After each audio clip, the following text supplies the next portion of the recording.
Okay, hello, everyone. We're here today with a special guest from on Echo, Frank Carver.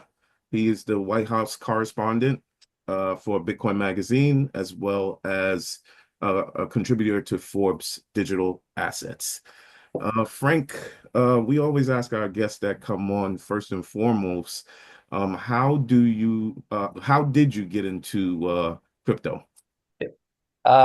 So I had somebody describe to me what Bitcoin was. It was the first week of January 2018. I actually still say I had the week before this New Year's Eve 2017. Living in New York is expensive. I was working as an adjunct professor at the time at a few different universities, and I took a year off from drinking. And I was at a friend's birthday party at a bar, and I still sort of attribute the fact that I wasn't drinking that night to the fact that I didn't just dismiss what he had to say about magic internet money and actually listen to him. And I was immediately down the rabbit hole. So before teaching, I was in the music business, and I worked with a lot of DIY.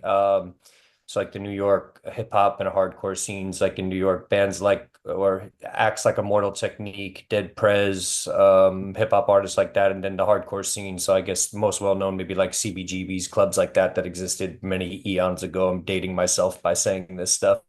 But what I knew about that culture was that it was, as I said, like very DIY, very do it yourself. And it was sort of, in that culture, nobody was waiting for a record label to put out their record or someone to put on their show. They were doing it themselves and they were doing it. I mean, it was very sort of driven by love. And so when I understood this sort of culture around open source development, people just creating, working on protocols or Bitcoin or layer twos on it, all this stuff, I was just immediately down the rabbit hole. There was, people have their Bitcoin story and they say they thought it was a scam at first. I was probably too believing or trustworthy Right. of everything I heard from the beginning. If anything, I was just utterly fascinated with the technology. And part of the reason I lived in Venezuela under Chavez, so I've seen hyperinflation in real time. Before that, I was working in rural Africa in Ghana. And so I've Mm. seen what it means for people to be cut off from traditional financial systems in both countries, in Ghana, in rural Ghana, and in inner city Venezuela. And I was just like, yeah, once I learned what this was, I was like, okay, it solves those issues. And I was just utterly fascinated from day one. So that was about 7.5 years ago now. Got it, got it. Can you go into a little bit more about your work in those two countries and what you're Yep. doing there? Yeah, I'm not a finance guy. I'm not a tech bro. I'm none of the above. I taught immigrants for 12 years. I taught at a few different colleges here in New York. But I was an ESL teacher in New York City public schools. I used to teach in East Harlem, and in Venezuela. That's actually where I started teaching. I taught in what's called a barrio there. So barrios are like shanty towns or favelas, they call them in Brazil, but it's like the tin shacks. So I taught and lived in that community. When I tell most Venezuelans that, they think I'm just a complete insane person. It was kind of a crazy place to live, and I say that, my neighbors were being murdered, and it was a lot of wild stuff to see up close. It was really sad to see, but I did learn a lot about the power of community living in a place like that. In Ghana, this is probably the craziest, weirdest thing ever, but I was in the music industry. And I left it and I was waiting tables and I ended up becoming the waiter for the person who created mortgage-backed securities, which is what collapsed the global economy in 2008 or 9. I was just serving him plates of pasta at an Italian restaurant right outside of Queens. And we got to know each other. And there was a Ghanaian priest at the parish that he would go to. I guess it was a Catholic church. And the priest was talking about the village he's from and how they had this trade school that needed to be updated. And I had gotten to know this guy. His name is Lou Ranieri. If you've seen the movie The Big Short, he's one of the characters in the Mhm. beginning of The Big Short. Okay. Yeah, so I became his personal waiter. He's kind of a very introverted guy, and he would just get comfortable around certain people. And so one day he referenced a book. He's a very brilliant mind aside from finance and stuff. And what he created, it wasn't so much that what he created is what caused the collapse. The abuse of what he created is what caused the collapse. Not to necessarily defend the Hmm. product or whatever, but to give a little context. But he asked me to go to rural Ghana and to develop this trade school because I had done some work in Brazil and in Mexico around education, children's education in particular, and the school did a lot of work. I mean, everything. I think it was late primary, junior high, and high school, Mhm. and it did a lot of cool work. So I ended up. I had to learn a lot. Had to learn how to do some electrical engineering. I had to bring a satellite dish with me to bring internet to this very rural region of Ghana to help sort of modernize the trade school. And yeah, I just found myself a few weeks later in rural Africa, working with the local community to help bring internet, teach them how that worked. This was 2008 or 9, so it wasn't like some of this communication technology wasn't even hadn't been there yet.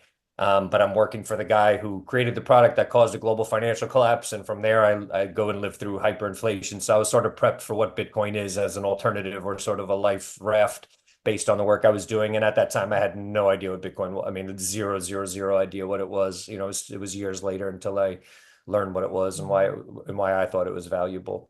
Right. And I think for us, that's why a huge deal of why we love this space because it is all about community. And for us, we choose uh the educational portion part of it because that's important, right? Yeah. There's so much to learn in the space and so forth. But also pivoting now to New York. Oof. We've exactly Yeah. it just boggles my mind that literally New Yorkers are being kept from building wealth. Because Totally. if you go on Coinbase, I live here in the DC area. Rashona, Kim, and Dylan live in New York Okay. specifically, right? When we go, my Coinbase, totally different from their Coinbase. Yeah, yeah, yeah, yeah. What do you Yeah. see that New York should do, could do, New Yorkers? Because it's literally people being kept from building wealth. Yeah. So there's a bunch of nuance that I have to sort of give a disclaimer when I talk about crypto more generally. I do appreciate the broader technology. Personally, I Mhm. only invest in Bitcoin, and not Right, that I don't think there's value otherwise. And I right, actually right. don't. I'm not a maximalist or anything, but I just say that mostly because I think Bitcoin is money, whereas some of the other assets are like more akin to like stake in maybe a startup or something like that. And Mhm. so just for that context, but I know what you're saying. And the reason we have this issue in New York is something called the bit license. It's not necessarily the name of it. I think it's called like the virtual asset service provider license, which I think was created. It was 2014 or 15 by the superintendent. His name was Ben Lawsky. Lasky. What's Yes. Yeah, what's kind of bananas about this thing is that he literally created this rule which gave a moat to certain companies that had it. And then he went into private practice to start helping companies get the license, like one of Mhm. the biggest scammers of all time. I was just with Mayor Adams at Gracie Mansion 2 weeks ago. They had the first ever New York Crypto Summit. Nice. And the one thing that we all agreed on, me being more primarily Bitcoin focused and then other people working on all sorts of crypto projects, was like, you have to get rid of the bit license. Like, you have to allow New York to be a hub, not just for development of businesses, but New Yorkers should be free to do with their money what they want to do. And it stops people from using, I've had this conversation with Assemblyman Clyde Vannell, who I think is actually pretty, one, I'm always happy to see Democrats involved in Bitcoin and crypto. Like it always makes me happy. I met with him. I covered the DNC for Bitcoin Magazine, and we met there. And they really believe this, and it frightens me, but they truly, truly believe that they are doing New Yorkers a service, not a disservice, by keeping them safe from these investments. And his rationale, which I'll give him some credit on, is, well, look, we saved you from FTX, we saved you from BlockFi, and I can that's fine. You can make that argument, but it doesn't, because maybe you stopped us from using a certain platform because you wouldn't let that platform operate here, doesn't mean you have also blocked people from other opportunities. Mhm. That the two are not exclusive. Because maybe this happened doesn't mean this other thing didn't happen. Mhm. And there's a lot of amazing products out there. Plus, like you said, then there's also coin selection, what you can invest in and what you can't invest in when you're looking at your Coinbase account. I'm a big proponent of what you guys are doing in terms of educating people to make decisions. Um, Mhm. and allowing them to make those decisions. Personally, one of the reasons that I only talk about Bitcoin, it's obviously the safest bet in this Yeah. space, and it's a Mhm. different sort of animal. Mhm. But I'm completely agnostic. Like, people, I believe, should be able to make up their own mind, and I even say that even if maybe you're just very good at speculating, maybe you're very good at trading, you should have the right to do that if you're good at doing that. Like, Right. there's no moral judgment there on my part. And I think that the fact that New York feels that they have to protect people from this, it's very paternalistic. But what bothers me more, and I've written extensively about this, if you Google my name in New York, you'll see plenty of me writing pieces about the damage that has been done. But if I had to guess, it was the system protecting the old financial Yes. guard, the Yes. system Exactly. protecting Wall Street. Correct. And that deeply saddens me because so even when I first got into Bitcoin, I actually went back. I was teaching at a few different universities, one of which was Pace, and they allowed me to do some free MBA classes. I was never, I still don't have much interest in traditional finance and the finance bros and all that. It just doesn't do anything for me. No, it's not. I'm half joking when I say the finance bros, but it just doesn't do anything for me. I personally, I love Bitcoin as an inclusive technology, a technology that anyone with an internet connection can utilize, and that it's not in a walled garden and the broader crypto space as well. The fact that this is just something that anyone can access versus having to set up a Fidelity account or a Charles Schwab account or any of this stuff that goes on behind sort of the walled garden. Um, I don't it's sad. And it's like I used to fall asleep in these MBA courses I took. I was just bored to death. It just did nothing for me. It Totally. just, Totally. yeah, it just didn't have the spirit of like this industry. And I just think that they're protecting the old guard. Now that the old guard has gotten in, they've issued ETFs, Bitcoin Of ETF, course, Ethereum. Yeah. They've gotten the their same team. game, the same Same game. game. Yeah.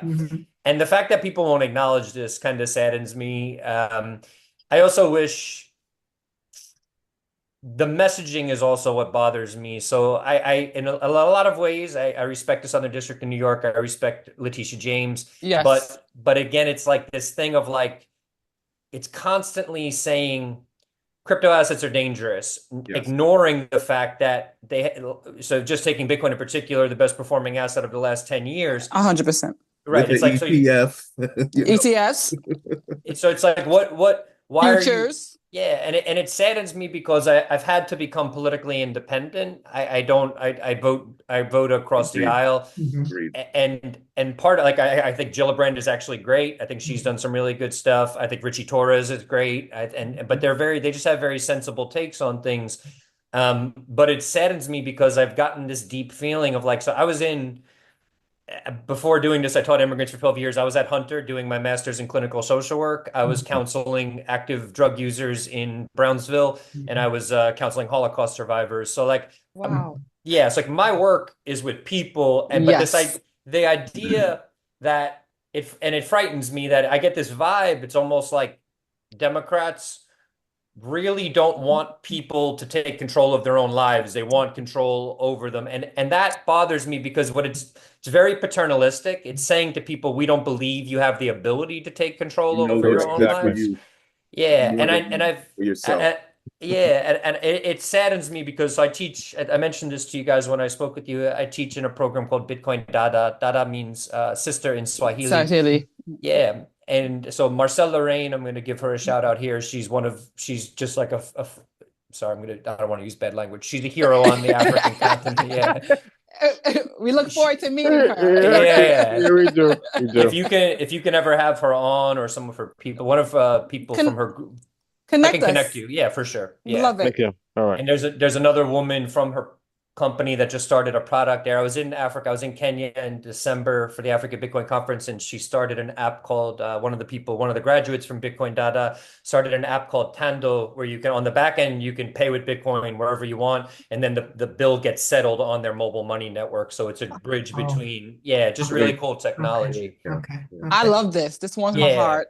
totally. Same here. And with those women, so women in this part of the world are not allowed to inherit any property. Only men can inherit property. So what we teach them is essentially how to own Bitcoin so that they have a stake in something. Mm. I have a bias here. My mother has 8 sisters, and I have 3 younger sisters. So like, Oh, yeah, so okay, makes sense. Makes sense. yeah, yeah. So there's a sort of like Yeah. when we talk about financial inclusion, it's a personal thing to me on that level. But also I think generally speaking, please, the men on this call, don't take offense to this. I think women are, I don't know how to put it. I grew up with a mom that was very good at managing money, so I'll say my bias again there. But I think women are very good at managing money, and I Yeah. learned a lot about this. So in East Africa, they have something called chama, which is when they sort of as a community they put a pot of money together, and it becomes sort Ooh. of like the insurance policy for the community. Yeah. Mm. And so there's now apps called like BitChama where they actually save in Bitcoin for the Chama group. So instead of a depreciating currency like the Kenyan Uh, shilling, they're saving in Of an appreciating course. Fit currency. currency yeah. makes sense. That's good. So if you Google the stuff I do for Forbes is just documenting this sort of stuff.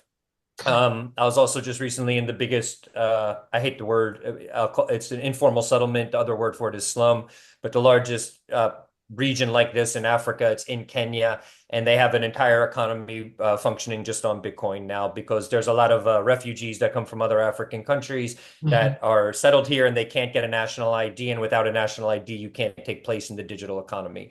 But Mhm. so I see all this stuff happening, and it's one of the reasons that I do what I do now politically is because unfortunately, and I stress the unfortunately part of this statement, what I've learned a lot from dealing with people abroad is that whatever policy we come up with here in the States end up getting copied and pasted. And Mhm. Okay. I Yeah. don't want to see the Kenyan government or some other government start copying and pasting really bad policy from the Okay. US. Mhm. So I look at what I do now as trying to influence things both at the New York level and the federal level to say, like, I recently met with the former chair of the CFTC. And I asked him directly, I was like, you understand that you have that what we do in the United States is going to have an impact on people globally. Obviously, Correct. it's going to have an impact here. Mhm. And he's like, yes, we do consider that or whatever. But I think it's helpful for them to have a reminder, someone in their ear saying, hey, like we're watching and there's people around the world watching and we're hoping that you do the right thing. But I think the bigger thing in the United States is that, especially New York, and I could see by the way you're all nodding that we all feel the same pain when it comes to New York. Yes, we do. We do. It's just deep feeling of like you want to like whenever I walk down the street and I see that those sometimes there's like those flags on the light pole that say like the financial capital of the world. I'm like, where do you get Where? where do you get the audacity to How's that say that? possible? Yeah, exactly. What I like to interject, and I love the passion, Please. I love what you're Yeah. doing, is how do we also, like you said, that people are watching us and adapting our systems, but at Yeah. the same time, I'm listening to you, and how can we adapt international systems that are Yeah. working, right? Because what you're doing is something that BK Crypto has thought about for years, Mhm. but people never see it here. And why? Why Yeah. can't we grasp the idea of what you're doing Yeah. here? I'm gonna just say it straight Mhm. out. Please do. There's people are too comfortable, despite the fact I know there's hardship, and I'm not diminishing anyone else, but there's relative comfort. So if you're, for example, I said something to when I was interviewing Marcella Rain for the first time, the woman in Kenya, I said, you know, why are you so passionate about separating money from state? I said, what about maybe like the women, I don't know, single mothers who get Mhm. benefits from the government there? And she just started laughing. And I'm like, why are you laughing? She's like, you think those benefits exist here? And I'm like, oh, okay. So I Mm, was like, all right, I mm. got it. So it's And really a so matter of survival over there. that's it. There, It is Exactly. people are comfortable. Yeah. survival. Yeah. Good, So very good. I, and I was coming at that with my own sort of New Yorker, sort of social worker in Mindset. training hat, yeah, Mhm. on. Mhm. Mhm. But what we can, I think, what makes it hard. There's a few things that make this difficult. New York City public, I have friends that have tried to teach this in New York City public schools. They get laughed out of it, and they also Mhm. can't because of capital gains taxes. So if you start teaching kids how to use this technology and they're using it, potentially spending it on something, they're technically incurring a capital gains tax. So there's this whole like, are we putting someone in a worse off situation because they're Mhm. actually using the tech, even though the tech That could be is beneficial? crazy. Mhm. They Mhm. won't let them do it. They'll just, I mean, most people in my life, I was a college lecturer before doing this. They think I've just completely lost my mind and I'm just a crazy person. So there's sort of beyond A education. disconnect. Yeah, there's a disconnect and the Overton window on this topic has not shifted far enough. It's starting to shift. Like people Mhm. are starting to be like, okay, this is sort of a normal thing. But I Mhm. think the other thing in New York too, and this gets really difficult. I mean, I'm traditionally a Democrat, like lifelong sort of liberal person, but because now Bitcoin and crypto, all this stuff is getting affiliated more with Trump, people are dismissing it even more. Yeah. And I try Mhm. to explain to people like with what I do, I don't disclose my political beliefs when it comes to the administration or anything. My Mhm. goal is to really it's to try to influence the best political outcome or policy outcome possible. I don't really weigh in when it comes to politics or anything like. And the problem is like with the previous administration, I was in touch with some of the people there. I spoke with Harris's people at the DNC and just tried to have logical conversations about this stuff. And they were very, very, very dismissive. And it was this sort of thing where I'm like, the industry, I don't know what would have happened if there was another 4 years of trying to suppress it the way that things were happening under Biden. But I think what that has influenced is like a lot of my family members who I really respect, who are, kind of deeply ideologically driven when it comes to politics. They're just like, crypto is a Trump thing, it's a scam thing, it's a this, and it's just like now you're fighting all of these narrative things and all of this stuff. It impacts people's psychology. And the other side of it is that I think people just deep down want to believe that the government has everything under control. And They don't. Right. You guys said it. I didn't say it. They don't. No, well, we The got your NSA back. We The got your back. the NSA created Bitcoin. Sharp 56, right? That's it. Let me ask you this question. Go ahead. Yeah. I'll answer. No, nothing. Yeah, please.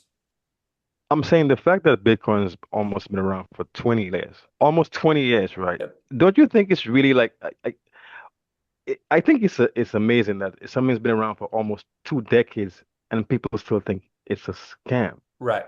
Yeah. That right there to me just blows my mind. It's gonna be 20 years in 2027 or 28.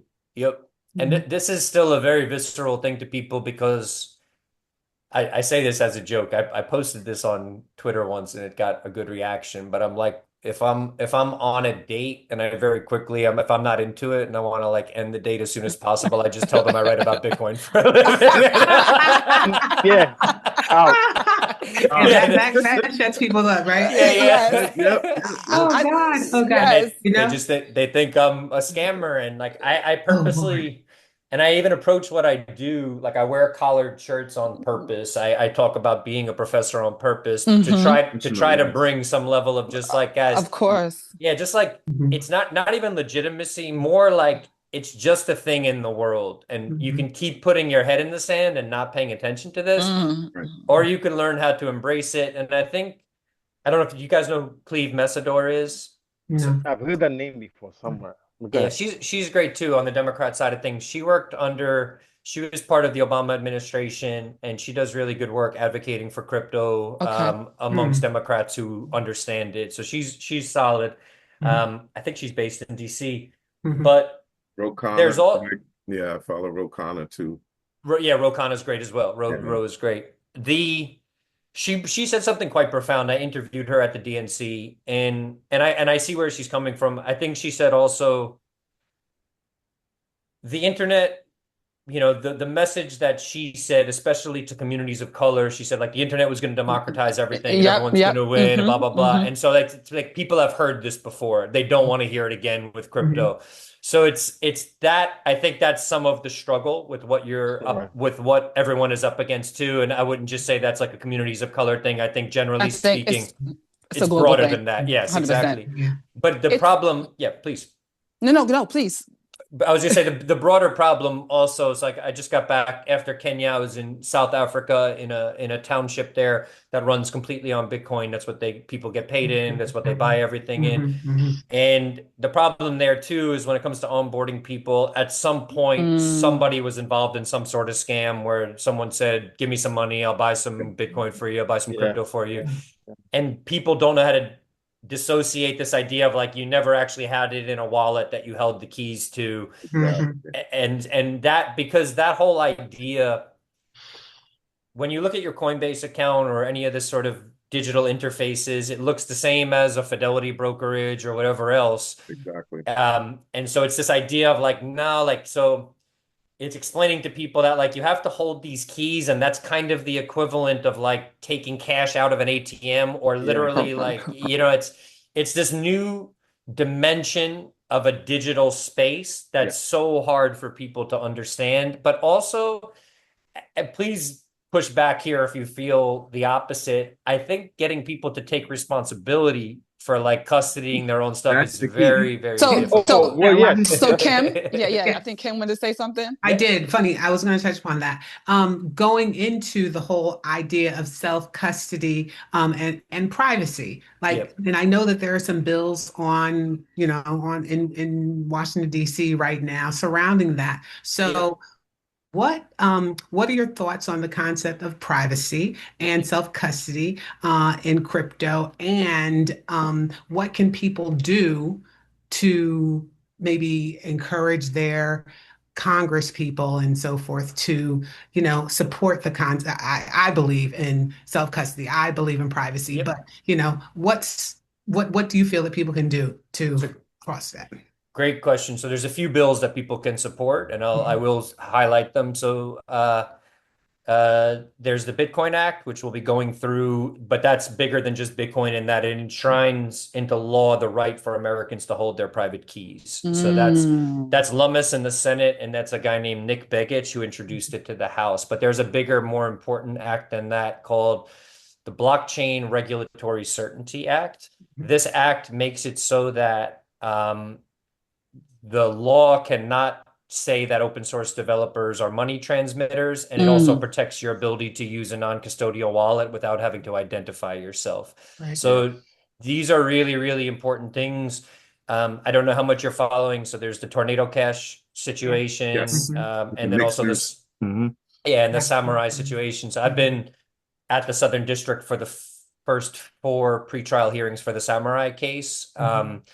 And I literally, right before doing this, I just emailed the Deputy Attorney General of the United States. Todd Blanche published a memo on April 7th called, I think people just refer to it as the Blanche memo, where he said the US government will no longer go after crypto mixers and things that help preserve Right. privacy. Yeah. So, but I would say if there's anything, one takeaway, one call to action, if you're listening to this, you go to Save Our Wallets, our as in you and I, Mhm. saveourwallets.org.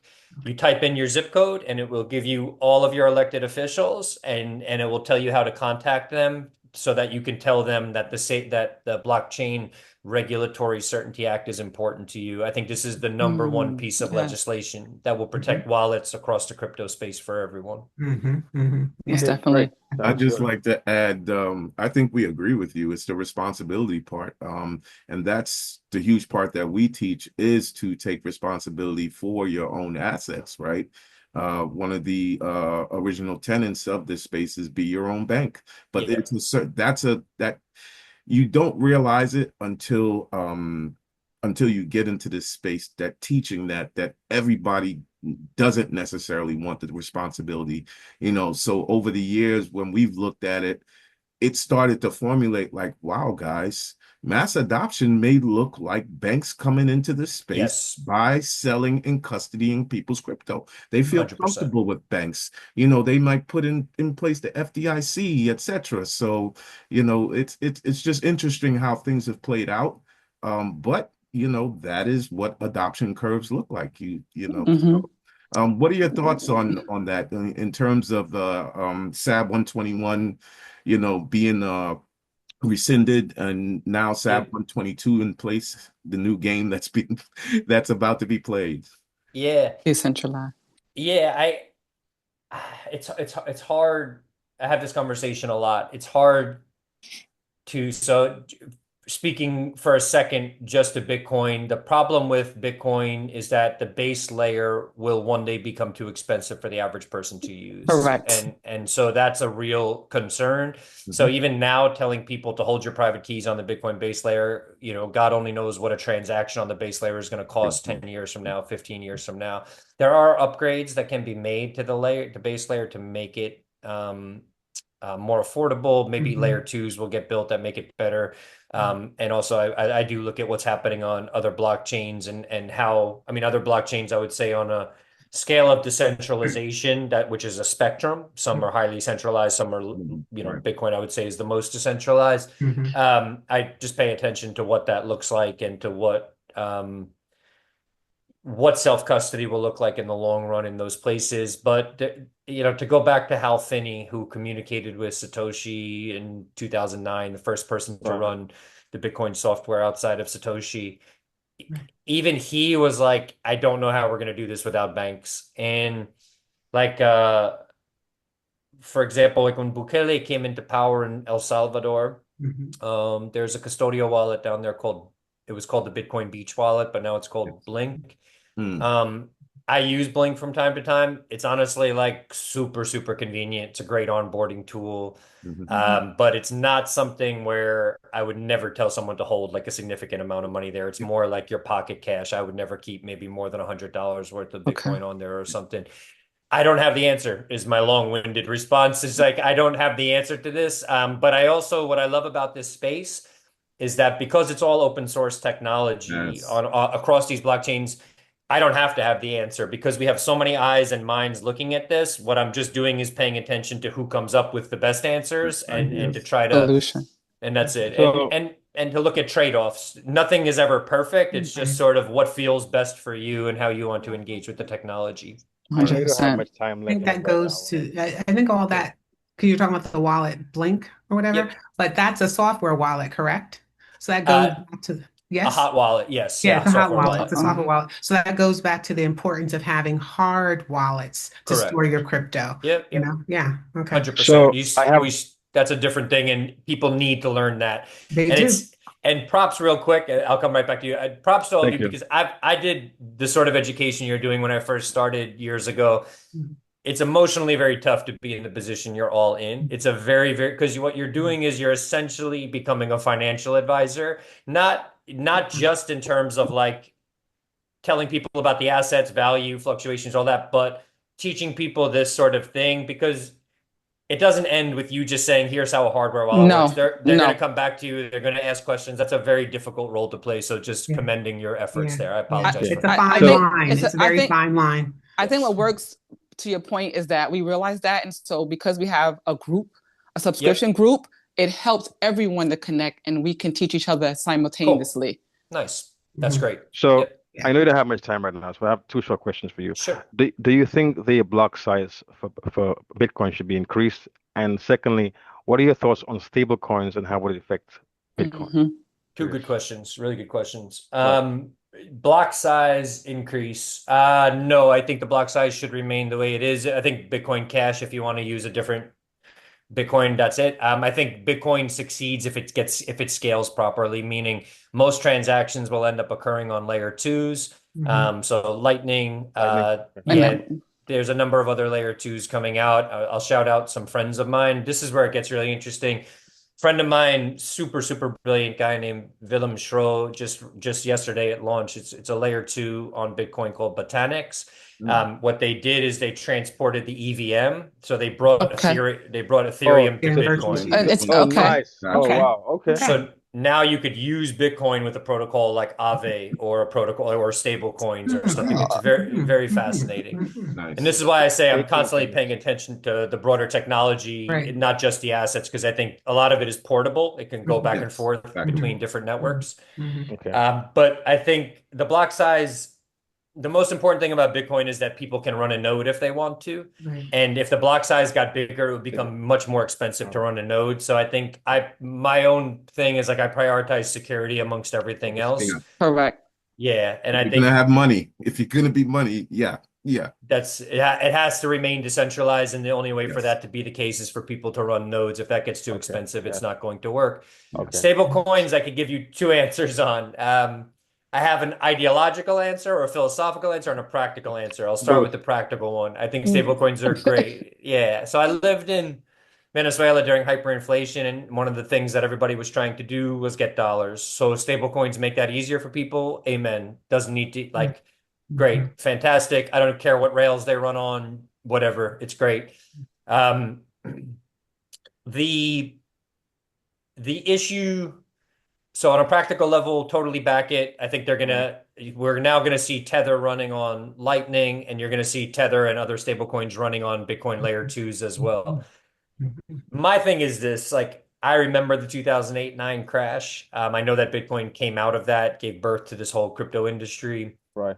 The US government wants stablecoins right now because they want companies to Control over it. sell treasuries too. I That's mean, Right. yeah. Bingo. Right. yeah. So I look Mhm. at it and I, And they can also freeze it also, right? Exactly. That's exactly Yep. right. They can be frozen. So my Mhm. thing is, I think that so on the philosophical level, the people that I've interviewed in the federal government would have my head, don't like when I say this, but Bitcoin does compete with the dollar, in my opinion, as money. That's Mhm. just my Mhm. opinion. Yeah. And I think it's deeply unfair to the poorest members Right. of society that Agreed. don't have a 401k, Mhm. that can't afford Bitcoin, that work for a wage in dollars, Mhm. and that money is constantly being diminished. It's And decreased, yeah. my bigger issue with this got me disinvited from a Michael Saylor party when I wrote this piece, but Really? Oh, okay. I wrote a piece called "Michael Saylor Doesn't Understand Bitcoin," which for Bitcoin Magazine, Right. because he's tried to make the argument that Bitcoin is not money, it's just collateral and it's just for companies and it's not. And I'm like, oh, I was Mhm. like, all right, like that's your opinion. And he talked about he had this grand plan for how like the US will acquire all the Bitcoin and then we'll just ship stable coins to the rest of the world. And to Mhm. me, that's the same sort of mentality of like, we'll take all the good stuff and we'll ship the Utopia. garbage to like, Mhm. Yeah. yeah. Mhm. And I was like, I don't, there's a lot of people who say a lot of things I disagree with, and I have to bite my tongue sometimes because of the work that I do now. That was the line for me. I didn't know that was the line, but I learned it when I heard him say that. Mhm. Bitcoin is for everyone. Bitcoin is for the world. Crypto technology is for the world. All of this is for the world. It's not for America. I'm Mhm. happy that America wants to embrace the technology. Great. That's great. Fine. But Mhm. stop talking like I think it was Saylor who talked about Bitcoin as like manifest destiny for the United States. I can't hear that sort of shit. It just drives me fucking nuts. And it's Yeah. because the world, again, like for me, like just specifically talking about Bitcoin as money, what I believe, and this comes from having worked as a teacher, social worker, done all sorts of work with human beings, is that I understand that not everybody has the time, resources, ability to pull themselves up by the bootstraps, but Correct. something should exist for those who are trying with all of their heart to get out of a situation they're in. And having lived in Venezuela, I have friends in Lebanon, I have friends in Turkey, Mm, I have Mm, mhm, friends living through hyperinflation right mhm, now, mhm, and the idea of something, the idea that the lifeline for them is also the thing that BlackRock is trying to acquire as much as possible of, that the whole world is sort of synergistically aligning around this thing. I don't know how that all pans out. I Mhm. just know that even the people that I visited in South Africa, they've moved from the shacks that they were relegated to because of apartheid mhm, to mhm, proper houses because they've had Bitcoin for the last 7 or 8 years. mm, I want that story to be a global phenomenon. I want people mhm, exactly. to feel mhm, and to not have any institutions tell people that they can't have access to that. That's my Mhm. main Mhm. motivation in working now Mhm. on a policy front. Everybody, not Bitcoin is for anyone. I won't say it's for everyone because if you don't want to use it, don't use it. Mhm. Crypto more broadly, it's for anyone, not everyone. Everyone who's trying to better themselves should have access to this thing, and that's the extent of my thesis. Point Whether blank they want to period. use it or not is up to them, but everyone should have access to it. Point blank. Thank you. And I Thank agree. you. We Thank you. we agree with all of that you said. We align so much because the reality is that stable coin is attached to the regular traditional finance System. world. Yeah. If the bond market goes crazy, if the Dixie tanks, guess what's going to happen to that same stable coin? So you're in the Totally. same boat, Mhm. so that's the conundrum I think we're in that, hopefully, the work that you do, hopefully you can start to get across to some of the people up in the political sphere to understand. But we appreciate your time. We know My pleasure. time's limited. Hopefully we can have you back at some point. Yeah, I'm happy to join. Yeah, and We would, hopefully I'll see you guys around at events yeah. in the city and all that stuff. Exactly. Yes, we have an Yeah. event we're going to invite you. But before we leave, one Yep. thing: what is the last thing you want to echo to the world before you Yeah. leave this chat? Yeah. It's a great question. I'll I'll reiterate before I say something else. I'll reiterate that this technology is for everyone. It's not for America Mm. to win. It's for everyone. It's for the whole world.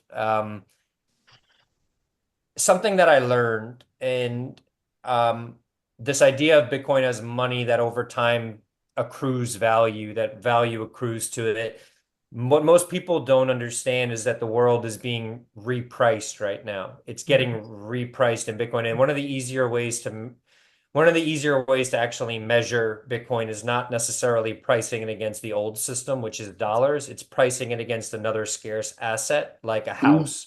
So over time, it gets cheaper and cheaper and cheaper to buy property in Bitcoin.